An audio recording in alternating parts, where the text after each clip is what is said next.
بسم اللہ الرحمن الرحیم۔ ناظرین السلام علیکم، میں ہوں عمر برلاس اور آپ دیکھ رہے ہیں عمر برلاس اپڈیٹس۔ ناظرین، آج کی جو شخصیت ہے وہ ہے حضرت ابو بکر صدیق رضی اللہ تعالی عنہ۔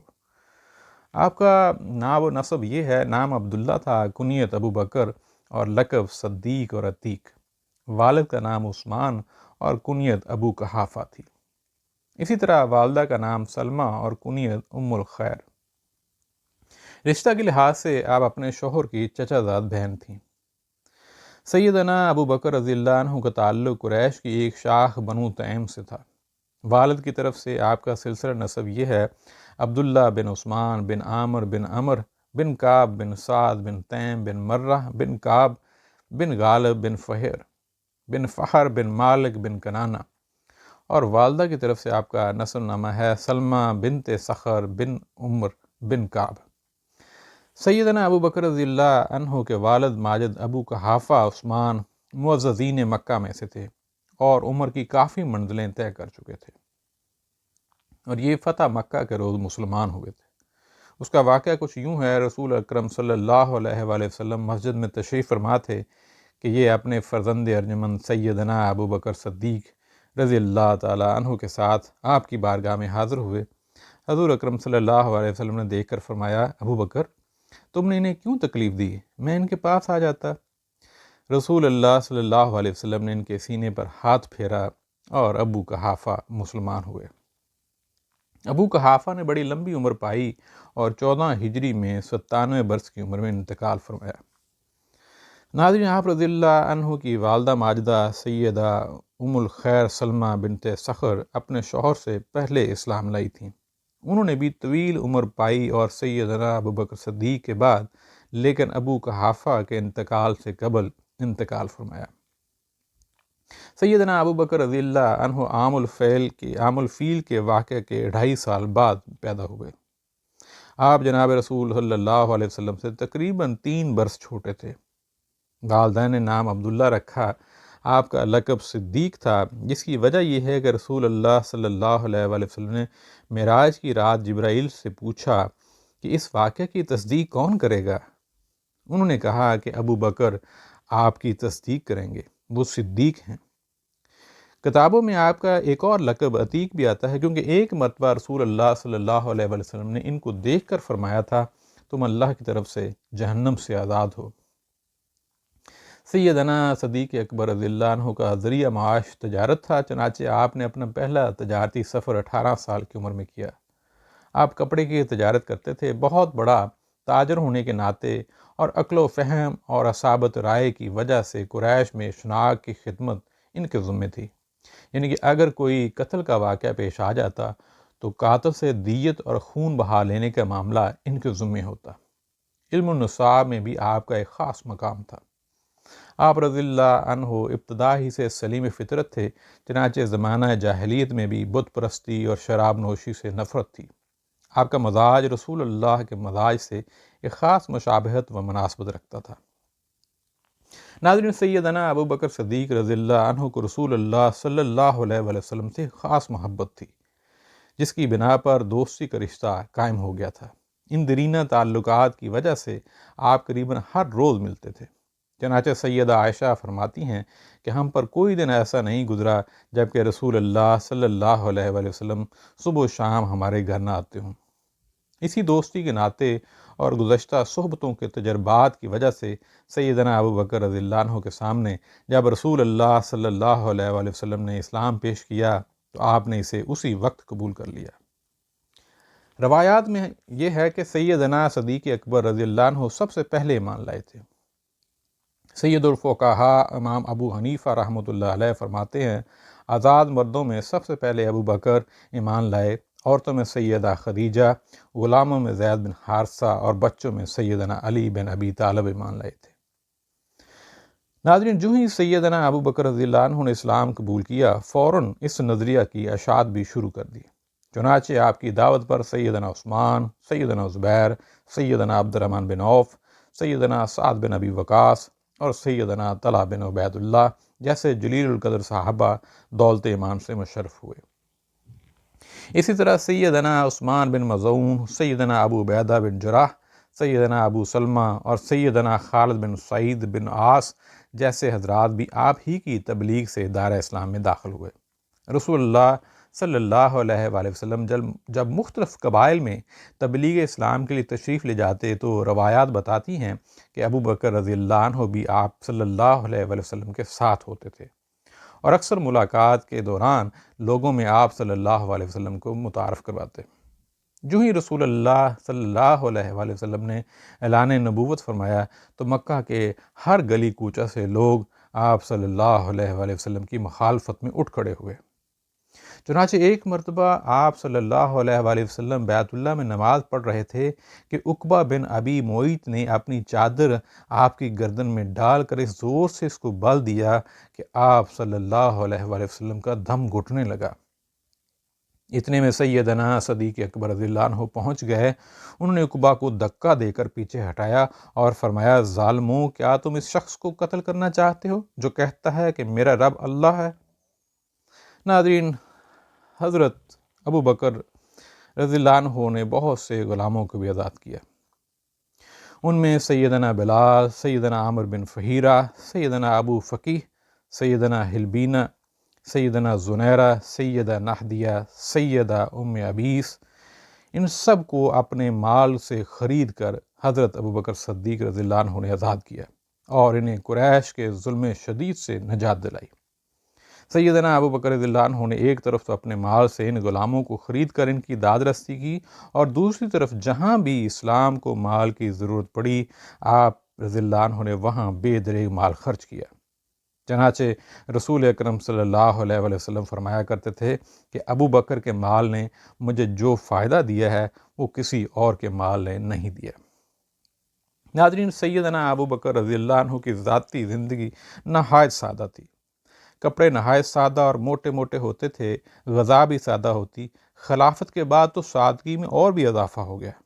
چنانچہ سیدہ عائشہ رضی اللہ عنہا فرماتی ہیں کہ سیدنا ابو بکر فرماتے تھے کہ جب سے خلافت کی ذمہ داری میرے کندھوں پر پڑی ہے، میں نے معمولی سے معمولی غذا اور سادہ سے سادہ کپڑوں پر کنات کی۔ مسلمانوں کے مال سے میرے پاس ایک حبشی غلام، ایک اونٹ اور ایک پرانی چادر کے سوا اور کچھ نہیں ہے۔ میرے بعد یہ تمام اشیاء میرے جانشین عمر رضی اللہ عنہ بن خطاب کو واپس کر کے بری ہو جانا۔ ناظرین، بعض اوقات فاقہ کی نوبت بھی آ جاتی تھی۔ چنانچہ ایک دفعہ جناب رسول صلی اللہ علیہ وآلہ وسلم نے انہیں اور سیدنا عمر فاروق رضی اللہ عنہ کو مسجد میں بھوک سے نڈھال دیکھا اور ارشاد فرمایا، میں بھی تمہاری طرح سخت بھوکا ہوں۔ چنانچہ سیدنا ابو الحسن انصاری رضی اللہ عنہ کو علم ہوا تو انہوں نے تینوں کے کھانے کا انتظام فرمایا۔ ناظرین، حضرت ابو بکر صدیق کا ذریعہ معاش تجارت تھا۔ اسلام لانے کے بعد بھی تجارت ہی ذریعہ معاش رہا اور سامان تجارت دور دراز کے ممالک تک بھی لے جایا کرتے تھے۔ لہذا رسول اللہ صلی اللہ علیہ وسلم کی وفات کے 1 سال قبل بھی تجارت کے لیے بصرہ تشریف لے گئے تھے۔ فرمایا کرتے تھے، میں قریش میں سب سے بڑا اور متمول تاجر تھا۔ مسند خلافت پر متمکن ہونے کے بعد چونکہ آپ کا ذاتی کاروبار بند ہو گیا تھا اور سارا وقت امور مملکت کے نپٹانے میں صرف کر دیتے تھے، لہٰذا پہلے وظیفہ 2000 درہم سالانہ مقرر ہوا، لیکن سلطنت اسلامیہ کی مالی حالت فتوحات کی بنا پر جیسے جیسے بہتر ہو گئی ویسے ویسے وظیفہ میں اضافہ ہوتا گیا۔ پھر بھی ناظرین، زیبتن کرنے کے لیے 2 چادریں آپ کو دی جاتی تھیں۔ جب وہ پرانی ہو جاتی تو ان کی جگہ اور دے دی جاتی اور وہ پرانی چادریں واپس لے لی جاتی۔ ناظرین، سیدنا ابو بکر رضی اللہ عنہ نے 4 شادیاں کی تھیں، 2 اسلام سے قبل اور 2 اسلام کے بعد۔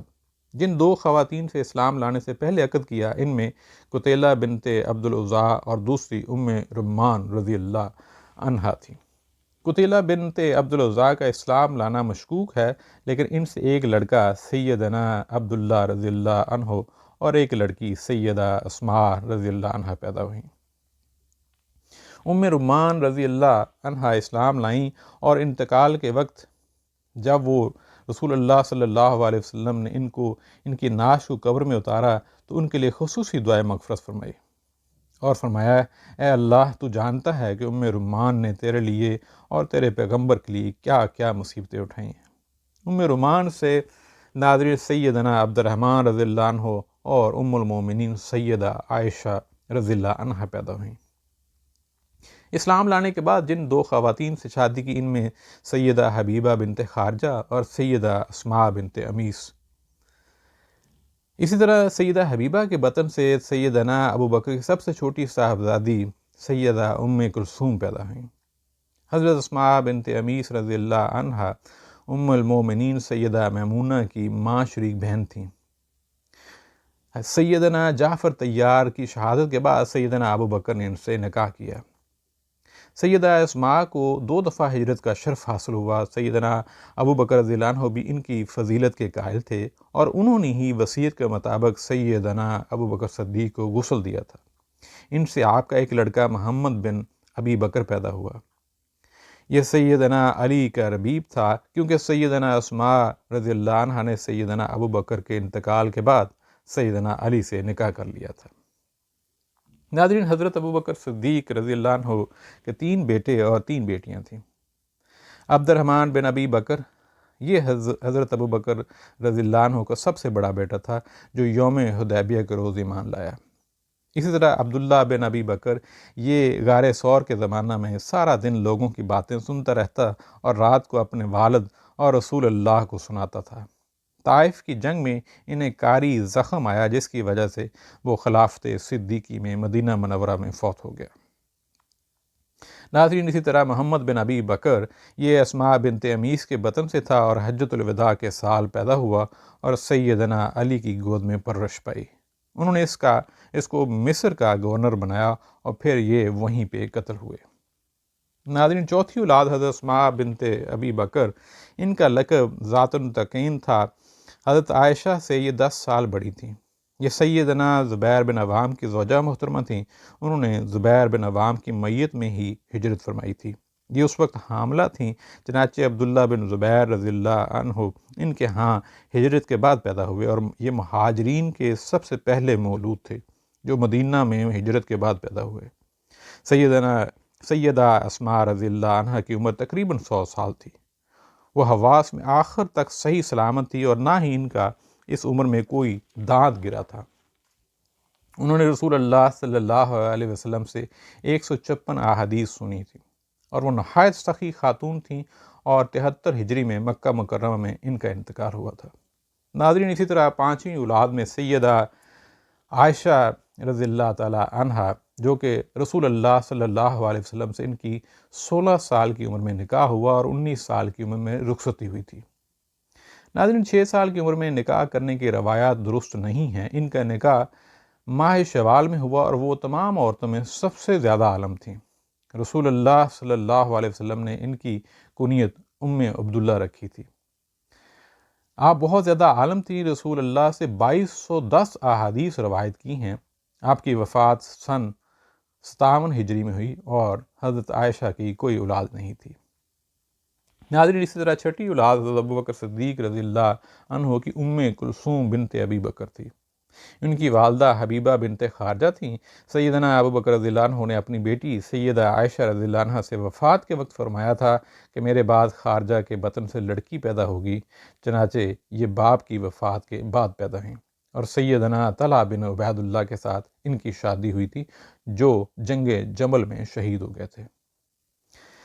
ناظرین، حضور اکرم صلی اللہ علیہ وسلم کی وفات کے بعد حضرت ابو بکر صدیق رضی اللہ عنہ مغموم رہنے لگے۔ سیدنا عبداللہ بن عمر رضی اللہ کے بیان کے مطابق آپ اس غم میں اندر ہی اندر سے گلتے جاتے تھے اور آخر جمادی الاخر 13 ہجری بروز اتوار آپ نے غسل فرمایا۔ اس روز شدید سردی تھی۔ غسل کے بعد آپ کو بخار ہو گیا جو قریباً 15 روز تک جاری رہا۔ بہت علاج کرایا لیکن کوئی افاقہ نہ ہوا۔ اسی بخار کی حالت میں آپ مسجد نبوی میں امت کو نماز پڑھاتے رہے، لیکن آخر میں کمزوری اس قدر ہو گئی کہ باہر نماز کے لیے بھی نہیں جا سکتے تھے۔ چنانچہ سیدنا عمر رضی اللہ عنہ کو نماز کے لیے حکم فرمایا۔ آپ کی بیماری کی صحابہ اکرام کو بہت سخت تشویش تھی۔ صحابہ عیادت کو آتے، لیکن سیدنا عثمان چونکہ آپ کے پڑوس میں رہتے تھے، لہذا وہ سب سے زیادہ تیمارداری کے لیے تشریف لاتے تھے۔ سیدنا ابو بکر رضی اللہ عنہ نے جب مرض میں کوئی افاقہ نہ دیکھا تو آپ رضی اللہ عنہ نے مختلف صحابہ کرام کو بلا کر اپنی جان نشینی کے بارے میں مشورہ فرمایا۔ آپ کا ذاتی رجحان سیدنا عمر رضی اللہ عنہ کی جانب تھا، چنانچہ آپ نے حضرت عمر رضی اللہ عنہ کا نام مختلف صحابہ کرام کے سامنے پیش کیا۔ سیدنا عبد الرحمن بن عوف نے کہا کہ اس میں کوئی شک نہیں کہ وہ بہترین آدمی ہیں اور ہر لحاظ سے اہل ہیں، لیکن مزاج میں درستی اور سختی ہے۔ سیدنا ابو بکر رضی اللہ عنہ نے فرمایا اس کی وجہ یہ ہے کہ وہ مجھ کو نرم دیکھتے ہیں، جب وہ خلیفہ ہو جائیں گے تو خود بخود ان کی سختی ختم ہو جائے گی۔ سیدنا عثمان رضی اللہ عنہ سے جب پوچھا تو انہوں نے کہا کہ عمر کا باطن ان کے ظاہر سے اچھا ہے، ان جیسا ہم میں سے کوئی نہیں۔ اسی طرح دوسرے صحابہ سے بھی حضرت ابوبکر صدیق رضی اللہ عنہ نے رائے لی۔ جب سب لوگ چلے گئے تو آپ نے سیدنا عثمان کو بلایا اور فرمایا کہ میری طرف سے خلافت کی جان نشینی کا وصیت نامہ لکھو۔ آپ جب وصیت نامہ لکھوانے لگے تو آپ پر غشی طاری ہو گئی۔ تھوڑی دیر بعد جب ہوش آیا تو پوچھا کیا لکھا؟ تو حضرت عثمان رضی اللہ عنہ نے جو لکھا تھا وہ پڑھ کر سنایا۔ جب سیدنا عثمان رضی اللہ عنہ نے سیدنا عمر بن خطاب کا نام پڑھا تو صدیق اکبر کے منہ سے نکلا اللہ اکبر، اور فرمایا عثمان، حق تعالیٰ تمہیں جزا خیر عطا فرمائے، تم نے میرے دل کی بات لکھ دی۔ غرضے کہ سیدنا ابوبکر رضی اللہ عنہ نے سیدنا عمر بن خطاب رضی اللہ عنہ کو اپنا جان نشین تجویز فرما کر مسلمانوں کے سامنے ایک تحریر پیش کی۔ روایات میں ہے کہ سیدنا صدیق اکبر بالا خانے پر تشریف لائے اور لوگوں کو مخاطب کر کے ارشاد فرمایا، اے لوگو، خلافت کے بارے میں نے ایک عہد کیا ہے، کیا تم اس پر رضامند ہو؟ سب لوگوں نے جواب دیا، اے خلیفہ رسول، ہم اس بات پر راضی ہیں۔ سیدنا علی نے کہا، عمر بن خطاب کے سوا ہم کسی دوسرے شخص پر راضی نہیں ہوں گے۔ ناظرین، ابن سعد نے لکھا ہے کہ سیدنا ابو بکر کے حکم سے وصیت نامہ کو سیدنا عثمان سرب مہر کر کے آپ کے گھر سے باہر آئے۔ سیدنا عثمان نے لوگوں کو صدیق اکبر کی طرف سے کہا کہ اس کاغذ پر جس شخص کی تجویز ہو چکی ہے، کیا آپ اس کے حق میں بیعت کرنے کے لیے تیار ہیں؟ سب حضرات نے یک زباں ہو کر کہا کہ ہم بیعت کے لیے تیار ہیں۔ سیدنا علی نے کہا، وہ شخص ہمیں معلوم ہو گیا ہے اور وہ عمر ہیں۔ سب لوگوں نے تسلیم کر لیا اور اس پر رضامند ہو گئے اور سب نے عمر رضی اللہ عنہ کی بیعت کر لی۔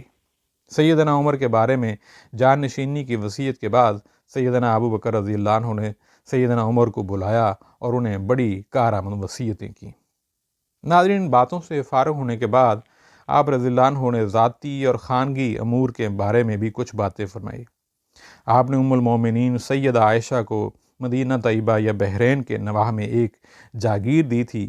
خیال آیا کہ اس سے دوسرے وارثان کی حق تلفی ہوگی، لہذا فرمایا، بیٹی، امیری اور غریبی تم مجھے بہت محبوب رہی ہو، لیکن میں نے تمہیں جو جاگیر دی تھی، کیا تم اس میں اپنے بہن بھائیوں کو شریک کر سکتی ہو؟ سیدہ عائشہ نے بخوشی حامی بھر لی۔ پھر فرمایا، اب تک مجھے بیت المال سے کل کتنا وظیفہ ملا؟ بتایا گیا 6000 درہم۔ فرمایا، میری فلاں زمین فروخت کر کے کل روپیہ بیت المال میں واپس کر دیا جائے۔ پھر فرمایا، خلیفہ بننے کے بعد میرے مال میں کتنا اضافہ ہوا؟ بتایا، ایک حبشی غلام، ایک اونٹنی جس پر پانی لایا جاتا ہے، اور ایک چادر۔